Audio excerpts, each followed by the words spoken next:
invite Aerodyne to join the Malaysian Carbon Market Association and Cyberview to be an offtaker of carbon credits. Yes, that would be great. Then we get to close off the loop, right, of the carbon market ecosystem. I think we should have a further conversation after this panel. That's what collaboration is all about, right? So, Dr. Renat, you're also the chairman, right, for the Malaysian Carbon Market Association. And Yinson operates across diverse markets and also with complex ESG expectations, right? So how do you leverage these partnerships with technology hubs, governments, cities to build robust data sharing and analytics frameworks that ensure transparency, ESG performance, and also foster trust in green energy deployment across the region? I think it's just the old saying, right? You cannot manage basically what you don't measure. So if you don't even know what's there to begin with, right, how are you going to develop, right, robust, reasonable action plans that are proportionate to the risks, that you're facing? So I think maybe starting from there, one point to be made is it's very important to connect with the right stakeholders. Even when you look at Yinson as a whole, right, our carbon footprint, when you talk about scope 3 emissions, there are 15 different categories that we have to look across. A lot of this comes from suppliers, vendors, contractors that may not even necessarily, right, have a proper carbon accounting management, process in place. So you need to start off engaging with them to let them know, hey, step 1, this is what you need to do, step 2.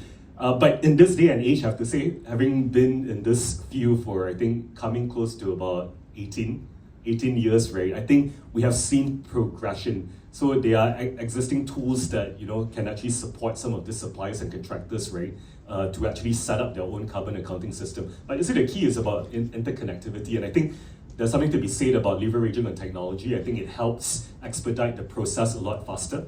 Case in point, in Yinson, for some of our FPSO assets, right, we use Polaris, where we can actually keep track, right, of real-time data.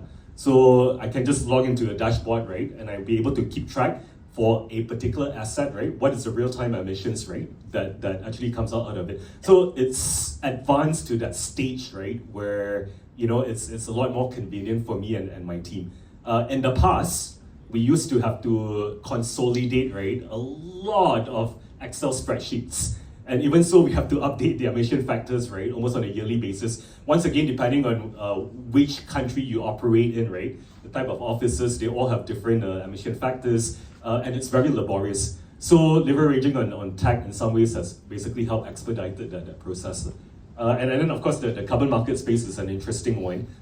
Sean gave a really good example on nature-based projects, which actually, to be very frank with you, relies on accurate, data. So I do see a lot of potential, right, in drone technologies, right, being able to map out those surface area, being able to capture, even like carbon stock, right, in a certain area. But what we need in Malaysia, I think, it's a usable case study, right, that we can actually convince other people that this is a workable, scalable solution. I think a lot of the issue that we have is, a lot of people say we are one country, 3 forest management system. So Peninsula has its own forestry regulation, Sarawak has one. Sabah, very recently, if you've been following the news, right, a couple of months ago, they just enacted a Climate Change and Carbon Management 2025 Act, which I sort of weighed in on BFM 89.9. And it seems like, it has got all the right elements in it, but really going back to our conversation earlier, right, implementation and the execution of it, right, it's one thing to have everything perfectly written on paper, is really another when it comes to executing, getting the right parties to understand. And I guess the burden of proof is now on Sabah, right, to see whether they can actually execute what has been committed and articulated. Thank you, Dr. Renat. And it is